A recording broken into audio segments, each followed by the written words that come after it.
Nolan Tecklenburg is a Charleston-born jazz pianist with a love for New Orleans. Today, I talk one-on-one with the artist about what he's working on right now for this edition of Quintin's Close-Ups. And if you haven't already, subscribe to my YouTube channel and like Quintin's Close-Ups on Facebook. Nolan Tecklenburg, welcome to Quintin's Close-Ups. Thank you for having me.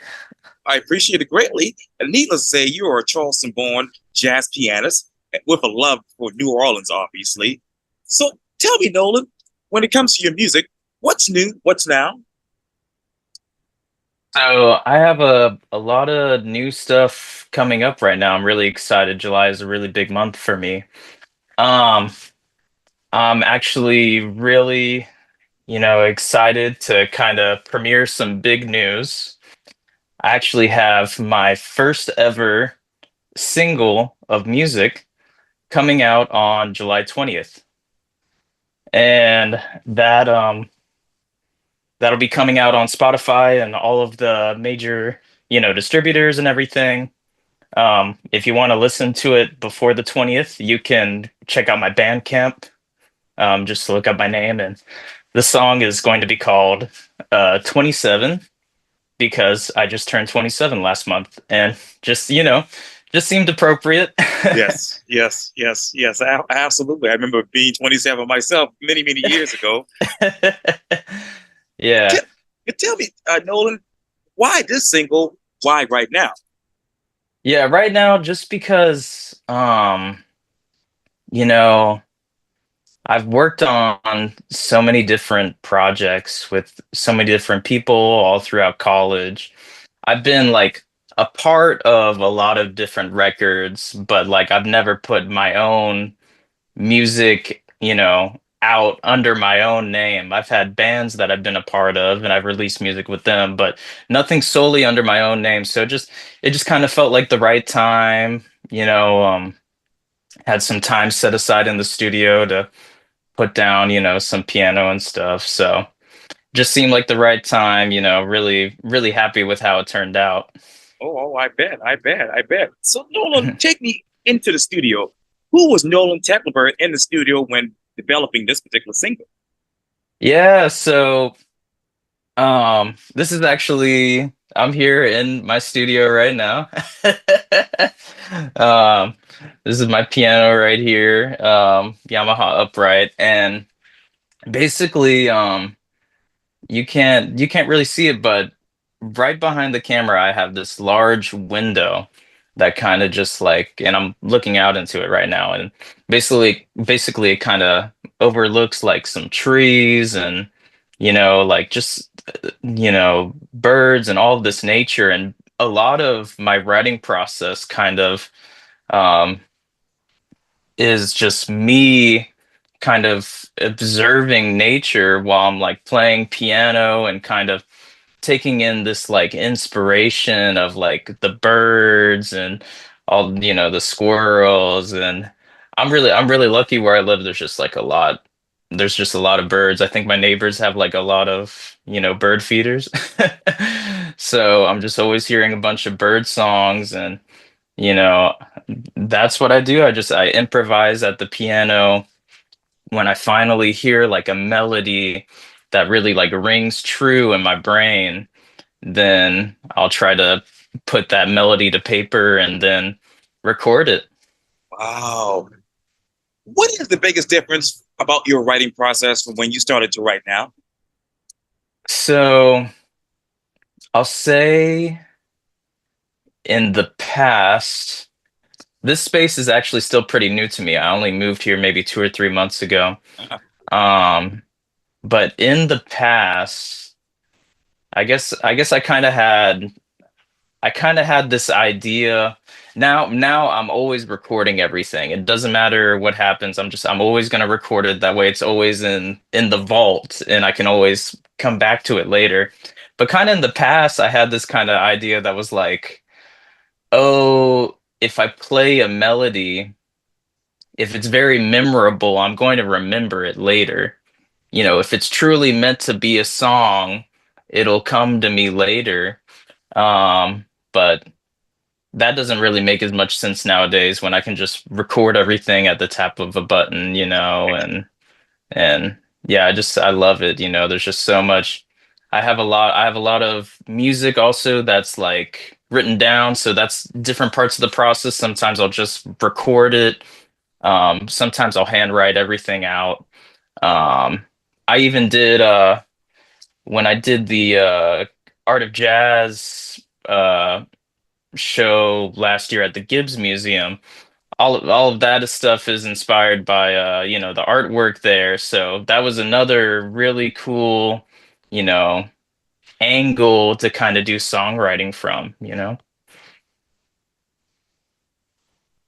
When it comes to the music, and when it comes to obviously the music world here locally, Nolan, who's actually inspiring you these days? Oh wow. Like out of the local musicians that are here today. Yes, sir. Wow, that's great. You know, I uh there's a couple people that come to mind. Um there's one fellow musician that I play with every week, who always inspires me every time I play with them, so they need to be mentioned. That would be Kevin Hamilton. Um, Very great bass player. He's also the bass player for Rinky Tanky, and just some people are just so creative. It, every time we do something, it's completely different every time, and it's one of those situations where like something great happens and you're like, oh, I hope that'll happen, I hope that continues to happen, and then something even greater will happen again. It's just, the chemistry's been there. So yeah, we've been performing regularly weekly for like 2 or 3 years now. So that's been a lot of fun. Definitely Kevin Hamilton. In terms of piano down here, we're really lucky in Charleston. We have a lot of great piano players, actually. But I mean, I'm just only going to name one, and really enjoy Jonathan Lovett's playing. I think he performed at the Gibbs last week doing the Art of Jazz series, and I've heard nothing but great things. But it's great. Charleston has a lot of great music here in the scene. I mean, it's truly a blessing anytime I have the opportunity to go out and catch music, because it isn't as often as I wish it was, because now it's like, can you go catch up? Can you come out to my show? It's like, Yeah. well, I'm already working, doing something else. So it's tough nowadays compared when I was kind of starting out earlier and I could kind of show up to everything. But anytime I do show up, I'm just blown away. The musicality is really at the top for this city. Yeah, it's yeah. You talk about trying to get to these performances, and I'm pretty sure it's hit and miss these days because everyone's so busy. But Hmm. let me ask you this, Nolan: when you're listening to most of these artists locally, which one of these artists' music resembles your music? Interesting. Hmm.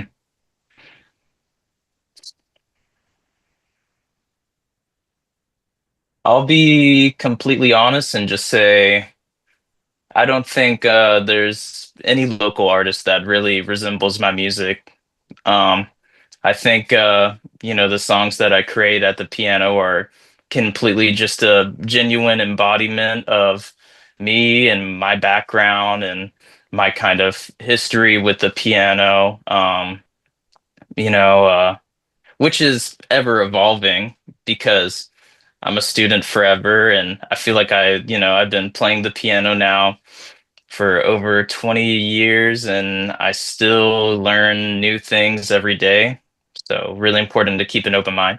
But, it's every I think I can think of everybody that's putting out music right now, and everybody who I'm checking out in the scene, and everybody has all of their own influences, and it's a beautiful thing. Everybody has their own sound. I don't think there's anyone really similar to what I do that has kind of a similar background to me. Um, especially for like piano. Eh, You obviously talk about playing and, obviously learning a lot from the piano for the past 20 years, Nolan. So how exactly have you evolved with the piano over the years? Yeah, so um I'll say just over the years, just to give like a quick background about me. Um, I started getting piano lessons when I was 5 years old at at a little church on Folly Road in Harbor View, and I got lessons there, you know, till I was about 11 or 12 or 13, and I remember telling my parents, I don't want to do this anymore. I want to quit. This isn't fulfilling me. I don't think this is for me. Luckily, well, because at that church, when you're doing studying earlier piano, you're studying like classical music and you're working on your technique and all these foundational things that are really important later. That way you don't like hurt yourself and you have this great foundation to build upon. But I guess I was kind of getting bored of that as a younger version of myself. And luckily, later I got into School of the Arts in North Charleston, and that's where I was for middle and high school. And I got to study with some great teachers there for piano, especially one of the great teachers that kind of helped me out on my journey with jazz music was Joe Clark, Oh, and you know, and you know, that's ultimately in that environment. That's kind of what gave me the spark to do what I do today. Um, which is super important. Put me in like an environment with like-minded people and people to kind of push me forward and stuff, right? And I got to experience all this new music.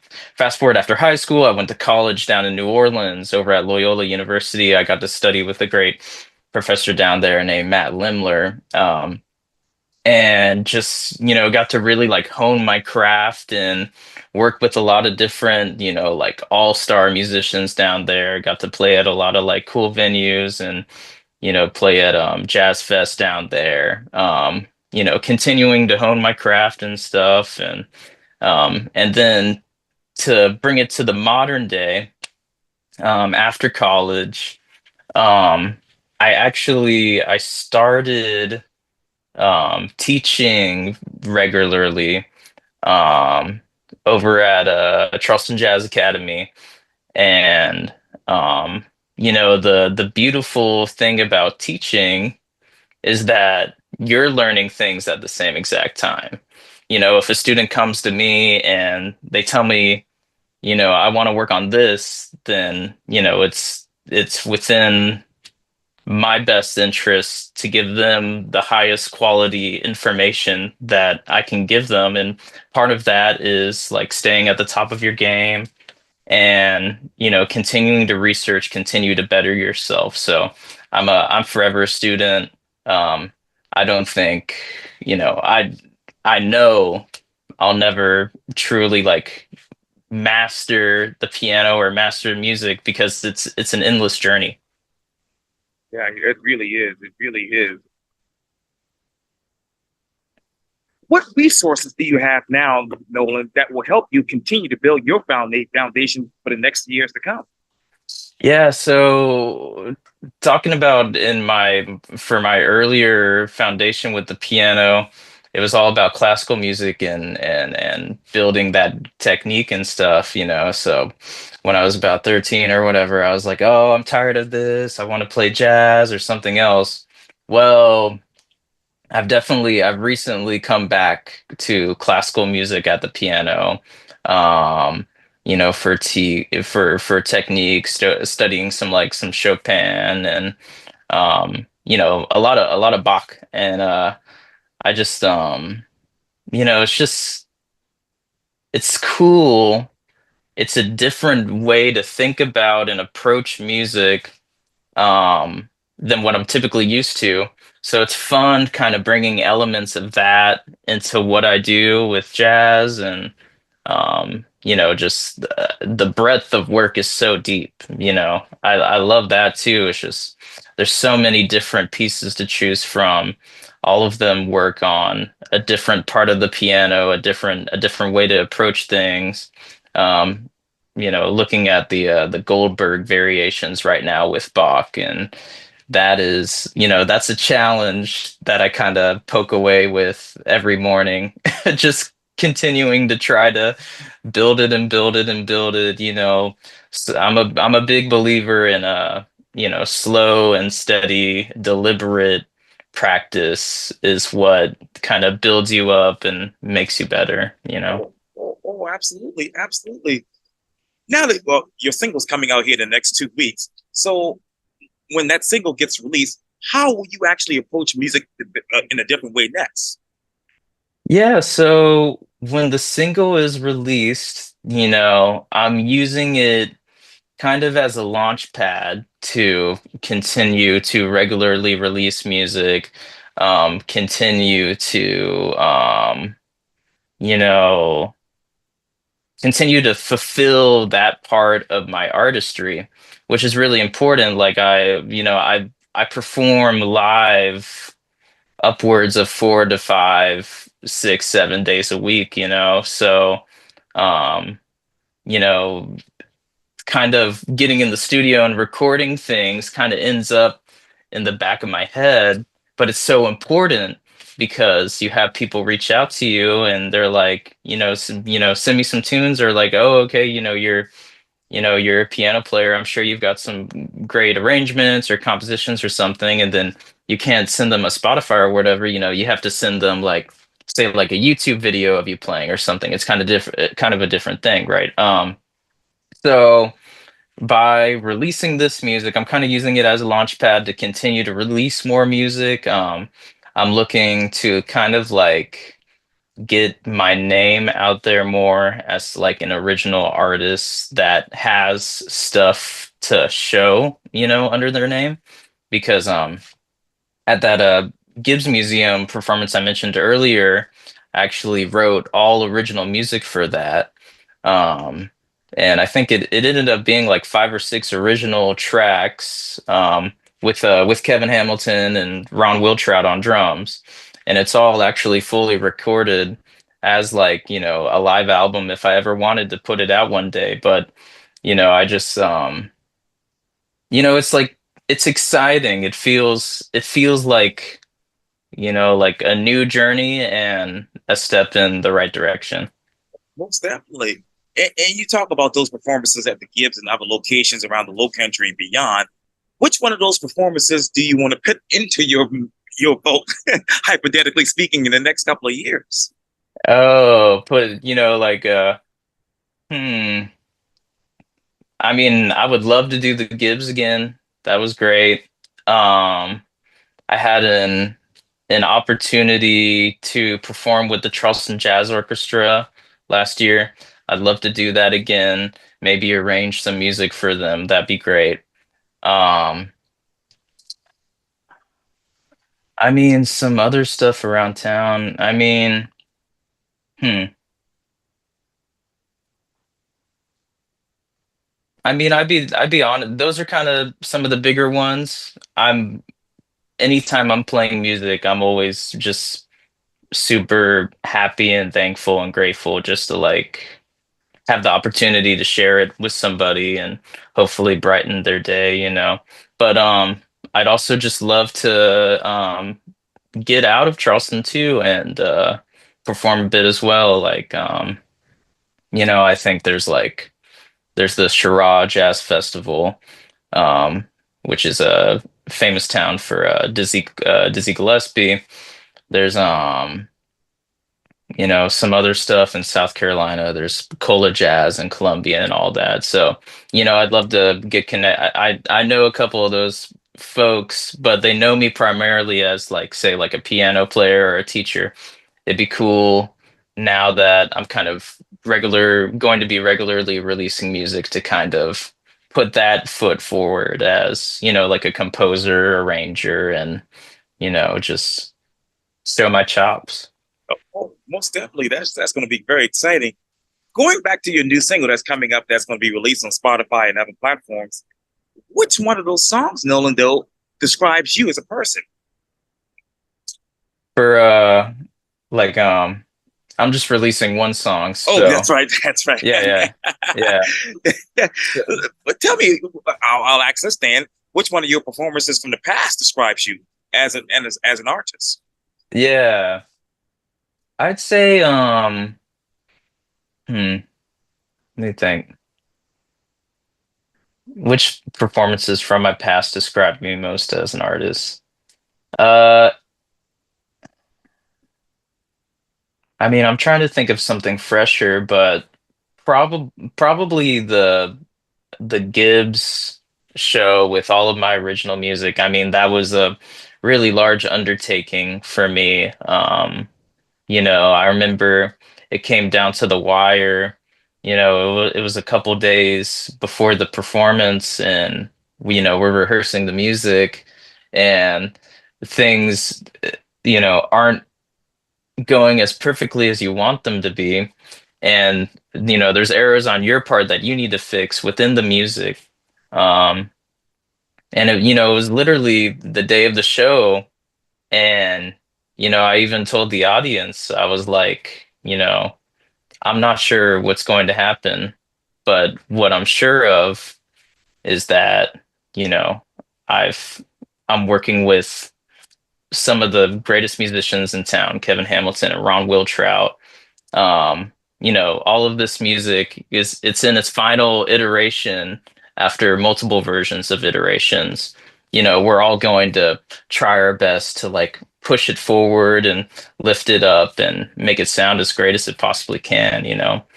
Um, so that performance was definitely a highlight. I'll maybe release it eventually. I have some like video of it as well. So, you know. Um, there actually is another kind of big performance I'm kind of looking forward to. It doesn't really relate to my original music, but if you want to hear about it, let me know. Oh, I definitely Um, will. I definitely will. yeah, yeah, it's I'll be going on my one of my first official like kind of, like major tours as a sideman. Um, I'll be holding down the keyboard position in this band called Big Something. We'll be going on a 2-week tour starting next Monday, covering all of the Northeast, and I'm really, really excited for that. Oh, Super yeah. excited. But super excited. I bet you are. I bet you are. Well, jazz pianist and teacher, Nolan Tecklenburg. Thank you so much for your time. And again, Nolan, welcome to Quintin's Close Ups. Yeah, thank you for having me here. Oh, you're very welcome.